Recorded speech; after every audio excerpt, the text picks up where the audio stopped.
To obtain the Pyro Glide skin, start by pressing the Escape key on your keyboard. On the right-hand side, you will see a section labeled On Trend Tide Limit Time Limited Outfits. Click on this.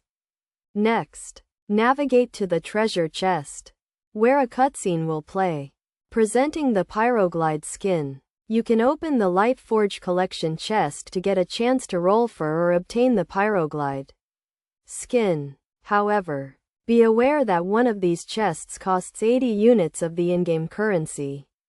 Christian. You can either open one chest for 80 Christian or 10 chests for 800 Christian. But the only way to get this is by buying it with real money. The cost for 80 Christian is around 5 euros. And for 10 chests, it's about 15 euros. Alternatively, you can also buy the Pyro Glide skin directly for 650 Lightforge relics, which can be obtained by disassembling duplicate cosmetics. These appear to be the only two ways to get the Pyro Glide skin.